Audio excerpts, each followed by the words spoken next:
ನಮಸ್ತೆ ಫ್ರೆಂಡ್ಸ್, ಸ್ಕಂದ ಕ್ರಿಯೇಟರ್ಸ್ಗೆ ಸ್ವಾಗತ. ಎಲ್ಲರೂ ಹೇಗಿದ್ದೀರಾ ಫ್ರೆಂಡ್ಸ್? ನೋಡಿ, ನಾವಿವತ್ತು ಒಂದು ವಿಶೇಷವಾದ ಚಟ್ನಿನ ಮಾಡ್ಕೊಳ್ಳೋಣ ಅಂತ ಬಂದಿದ್ದೀವಿ. ಯಾವ ಚಟ್ನಿ ಅಂದರೆ ಈಗಾಗಲೇ ನಿಮಗೆ ಗೊತ್ತಾಗಿರ್ಬೋದು, ಹೆಸರು ಕಾಳು. ನೋಡಿ, ಇಲ್ಲಿ ನಾನು ಒಂದು ಬಟ್ಲು ಹೆಸರು ಕಾಳು ತೊಗೊಂಡಿದ್ದೀನಿ. ಇದನ್ನು ಹಳ್ಳಿಗಳಲ್ಲಿ ಹುರುಳಿಕಾಳು ಚಟ್ನಿ, ಹೆಸರು ಕಾಳು ಚಟ್ನಿ ಅಂತ ಹಿಂದಿನ ಕಾಲದಲ್ಲಿ ಜಾಸ್ತಿ ಮಾಡ್ಕೊಂಡು ತಿಂತಾಯಿದ್ರು. ಈಗಲೂ ಕೆಲವರು ಮಾಡ್ತಾರೆ. ಒಳ್ಳೆ ಪ್ರೋಟೀನ್ ಇರ್ತದೆ ಈ ಗ್ರೀನ್ ಗ್ರಾಮಲ್ಲಿ. ಮಕ್ಕಳಿಗೆಲ್ಲ ಚಟ್ನಿ ರೂಪದಲ್ಲಿ ಕೊಡಿ. ಹಾಗೆ ಕಾಳೆಲ್ಲ ತಿನ್ನಲ್ಲ ಅಂದರೆ ಹೀಗೆ ಚಟ್ನಿ ರುಬ್ಬಿ ಅದಕ್ಕೆ ತುಪ್ಪ ಹಾಕಿ ರೊಟ್ಟಿ ಮಾಡಿ ಎಲ್ಲ ಕೊಡಿ, ಚಪಾತಿಗೆ ಕೊಡಿ. ಮಕ್ಕಳಿಗೆ ತುಂಬ ಇಷ್ಟ ಆಗುತ್ತೆ. ಹೇಗೆ ಮಾಡೋದು ಅಂತ ನೋಡೋಣ. ಇದಕ್ಕೆ ಏನೇನು ಬೇಕು ಐಟಮ್ ನೋಡೋಣ. ನಾನಿಲ್ಲಿ ಒಂದು ಬಟ್ಲು ಹೆಸರು ಕಾಳು ತೊಗೊಂಡಿದ್ದೀನಿ. 3 ಜನಕ್ಕೆ ಅಂತ ಒಂದು ಬಟ್ಲು ತೊಗೊಂಡಿದ್ದೀನಿ. 3-4 ಸ್ಪೂನು ಕಾಯಿ ಚೂರು ತೊಗೊಂಡಿದ್ದೀನಿ. ನೀವು ಕಾಯಿ ತುರಿ ತೊಗೋಬೋದು, ಒಂದು 3-4 ಚಮಚದಷ್ಟು. ಸ್ವಲ್ಪ ಹುಣಸೆಹಣ್ಣು ಮತ್ತು ಬೆಳ್ಳುಳ್ಳಿ, 5-6 ಎಸಳು ಬೆಳ್ಳುಳ್ಳಿ ತೊಗೊಂಡಿದ್ದೀನಿ. ಅಂದರೆ 1 ಗೆಂಡೆ ಬೆಳ್ಳುಳ್ಳಿ. ಇಲ್ಲಿ ಒಂದು ಅರ್ಧ ಸ್ಪೂನ್ ಜೀರಿಗೆ, ಒಂದು 4-5 ಎಸಳು ಕರಿಬೇವು, ಒಂದು 5 ಒಣಮೆಣಸಿನ್ಕಾಯಿ, ಸ್ವಲ್ಪ ಕೊತ್ತಂಬರಿ ಸೊಪ್ಪು ತೊಗೊಂಡಿದ್ದೀನಿ. ಸ್ವಲ್ಪ ರುಚಿಗೆ ಉಪ್ಪು, ಎಷ್ಟು ಟೇಸ್ಟಿಗೆ ಬೇಕೋ ಅಷ್ಟು ಉಪ್ಪು. ಇಷ್ಟು ಐಟಮ್ ಇದ್ದರೆ ಸಾಕು. ಒಳ್ಳೆ ಟೇಸ್ಟಿಯಾದಂಥ ಹಳೆ ಕಾಲದ ಚಟ್ನಿನ ರುಬ್ಕೋಬೋದು. ರಾಗಿ ರೊಟ್ಟಿ, ಅಕ್ಕಿ ರೊಟ್ಟಿ ಎಲ್ಲದಕ್ಕೂ ಚೆನ್ನಾಗಿರುತ್ತೆ, ಚಪಾತಿಗೂ ಚೆನ್ನಾಗಿರುತ್ತೆ. ಇದನ್ನು ಹೇಗೆ ಮಾಡೋಣ ಅಂತ ನೋಡೋಣ ಬನ್ನಿ. ಇದೆಲ್ಲ ಹುರ್ಕೋಬೇಕು ಹಸಿ ವಾಸನೆ ಹೋಗೋರಿಗೆ. ಮೊದಲಿಗೆ ಒಂದು ಬಾಣಲಿ ಇಟ್ಕೊಂಡು ಗ್ಯಾಸ್ ಸ್ಟವ್ ಮೇಲೆ ಬಾಣಲಿ ಇಟ್ಕೊಂಡು ಅದು ಬಿಸಿ ಆದಮೇಲೆ ಒಣಮೆಣ್ಸಿನ್ಕಾಯಿನ ಹುರ್ಕೊಳ್ಳೋಣ. ಇಲ್ಲಿ ಒಂದು 5-6 ಒಣಮೆಣ್ಸಿನ್ಕಾಯಿ ತೊಗೊಂಡಿದ್ದೀನಿ. ನೀವು ಖಾರಕ್ಕೆ ಎಷ್ಟು ಬೇಕಷ್ಟು ತೊಗೋಬೋದು. ಹಸಿ ಮೆಣಸಿನ್ಕಾಯಿನೂ ತೊಗೋಬೋದು, ಗ್ರೀನ್ ಚಿಲ್ಲಿಲೂ ಮಾಡ್ಬೋದು. ನಾನಿಲ್ಲಿ ಒಣಮೆಣ್ಸಿನ್ಕಾಯಿ ಉಪಯೋಗಿಸ್ತಾ ಇದ್ದೀನಿ. ನೋಡಿ, ಬೆಳ್ಳುಳ್ಳಿನೂ ಹಾಕ್ಕೊಂಡೆ. ಇದಕ್ಕೆ ಯಾವುದೇ ಎಣ್ಣೆ ತುಪ್ಪ ಹಾಕೋಂಗಿಲ್ಲ.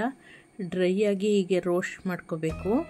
ನೆಕ್ಸ್ಟ್ ಇದಕ್ಕೆ ಕಾಯಿ ಪೀಸ್ ತೊಗೊಂಡಿದ್ವಲ್ಲ, ಕಾಯಿ ಪೀಸ್ ಹಾಕ್ಕೊಂಡು ಅದನ್ನು ಸ್ವಲ್ಪ ಹಾಗೆ ರೋಸ್ಟ್ ಮಾಡಿದ್ರಾಯ್ತು. ಅಂದರೆ ಕೊಬ್ಬರಿ ಆದರೆ ಏನು ಇದನ್ನು ಹುರ್ಕೊಳ್ಳೋ ಅವಶ್ಯಕತೆ ಇತ್ತಿಲ್ಲ.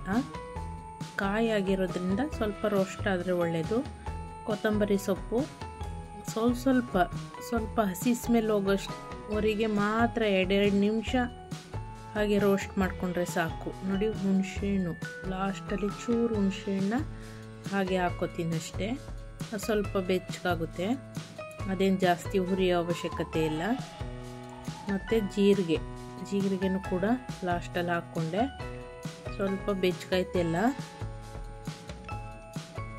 ಇವಾಗ ಹೆಸರು ಕಾಳು ಅದೆಲ್ಲ ಎತ್ಕೊಂಡು ಇವಾಗ ಹೆಸರು ಕಾಳನ್ನ ಹುರ್ಕೋತಾ ಇದ್ದೀನಿ. ಹೆಸರು ಕಾಳನ್ನ ಒಂದು 10 ನಿಮಿಷ ಹುರಿಬೇಕು. ಅಂದರೆ ಸ್ವಲ್ಪ 2-3 ನಿಮಿಷಕ್ಕೆ ಅಷ್ಟು ಹಸಿ ವಾಸನೆ ಹೋಗಿರೋದಿಲ್ಲ. ಕಡಿಮೆ ಉರಿಲಿ, ಅಂದರೆ ಮ್ಯೂಟ್ ಮಾಡಿ. ಜಾಸ್ತಿ ಉರಿ ಕೊಡಬಾರ್ದು, ಸೀದೋಗುತ್ತೆ. ಮ್ಯೂಟ್ ಮಾಡಿ ಒಂದು 10 ನಿಮಿಷ ನಿಧಾನಕ್ಕೆ ಹುರ್ಕೊಂಡ್ರೆ ಆಯಿತು. ನೋಡಿ, ಇಲ್ಲಿ ಮಿಕ್ಸಿ ಜಾರ್ಗೆ ಇಷ್ಟೊತ್ತು ಹುರಿದಿದ್ದಂಥ ಐಟಮ್ ಎಲ್ಲ ಮಿಕ್ಸಿ ಜಾರ್ಗೆ ಹಾಕಿದ್ದೀನಿ. ಮತ್ತು ಈ ಹೆಸರು ಕಾಳನ್ನು ಹುರ್ಕೊಂಡು ನಾವು ಮಿಕ್ಸಿ ಜಾರ್ಗೆ ಸೇರಿಸ್ಕೊತಾ ಇದ್ದೀವಿ. ಹುರಿದಾಯ್ತು. ಈಗ ಒಂದು 10 ನಿಮಿಷ ಹುರಿದೆ. ಲೋ ಫ್ಲೇಮಲ್ಲಿ 10 ನಿಮಿಷ ಹುರ್ಕೊಂಡು ಮತ್ತು ಉಪ್ಪು, ಉಳಿದಿದ್ದಂಥ ಕೊತ್ತಂಬರಿ ಸೊಪ್ಪು, ಕರಿಬೇವು ಸೊಪ್ಪು ಎಲ್ಲ ಹಾಕಿ ರುಬ್ಬಿದೆ. ಈಗ ನೋಡಿ, ಚಟ್ನಿ ಈ ಥರ ಬಂತು. ಸೂಪರಾಗಿರ್ತದೆ. ಕಾಯಿ ಸ್ವಲ್ಪನೇ ಹಾಕಿದ್ರೆ ಸಾಕು. ಹೆಸರು ಕಾಳಿಂದನೇ ಇದು ಗಟ್ಟಿಯಾಗುತ್ತೆ ಚಟ್ನಿ. ಸಖತ್ತಾಗಿದೆ ಚಟ್ನಿ, ಸೂಪರಾಗಿರ್ತದೆ. ನೋಡಿ, ಈಗ ನಾವು ಒಚ್ಚಲ್ಗೆ ಮಾಡ್ಕೊಂಡಿದ್ದು.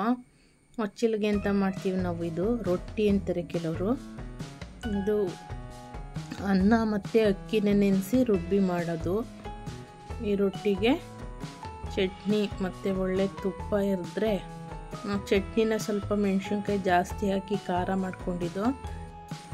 ಮನೇಲಿ ಚಿಕ್ಕ ಮಕ್ಕಳೆಲ್ಲ ಇದ್ದರೆ ಈ ಚಟ್ನಿಗೆ ಜೊತೆಗೆ ಬೆಣ್ಣೆ ಅಥವಾ ತುಪ್ಪ ಹಾಕಿ ಕೊಡಿ, ಸೂಪರಾಗಿರುತ್ತೆ. ರೊಟ್ಟಿ ಚಪಾತಿ ಎಲ್ಲ ಮಾಡಿದಾಗ ಮಕ್ಕಳು ಕಾಳೆಲ್ಲ ಹಾಗೆ ತಿನ್ನಿ ಅಂದರೆ ತರಕಾರಿಲಿ ಸೊಪ್ಪಲ್ಲಿ ಹೆಸರು ಕಾಳು ಯೂಸ್ ಮಾಡಿದ್ರೆ ಎಲ್ಲ 5 ಇಡ್ತಾರೆ. ಕಾಳುಗಳು ಯಾರು ತಿನ್ನಲ್ಲ. ಅದ್ರ ಬದಲು ಈ ಥರ ಚಟ್ನಿ ಆದರೆ ಅವ್ರಿಗೆ ಗೊತ್ತಾಗಲ್ಲ ಯಾವ ಚಟ್ನಿ ಇದು ಅಂತಲೇ ಗೊತ್ತಾಗಲ್ಲ. ತಿನ್ಕೋತಾರೆ. ಒಳ್ಳೆ ಪ್ರೋಟೀನ್ ಸಿಗ್ತದೆ ಮಕ್ಕಳಿಗೆ. ತುಂಬ ಥರ ಚಟ್ನಿನ ಎಲ್ಲರೂ ಮಾಡ್ತೀರಾ. ಈ ಚಟ್ನಿನ ನೀವು ಹೇಗೆ ಮಾಡ್ತೀರಾ ಅಂತ ಹೇಳಿ. ಹುರುಳಿಕಾಳು ಚಟ್ನಿನೂ ಇದೇ ಥರ ಮಾಡ್ಬೋದು.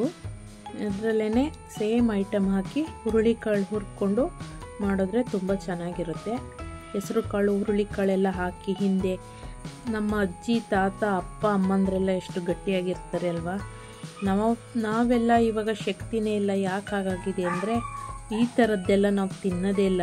ಒಳ್ಳೆ ವಿಟಮಿನ್ಸು ಪ್ರೋಟೀನ್ಸು ಇರೋಂಥ ಫುಡ್ಡನ್ನು ನಮ್ಮ ಮಕ್ಕಳಿಗೆ ನಾವು ಕೊಡ್ತಾನೇ ಇಲ್ಲ.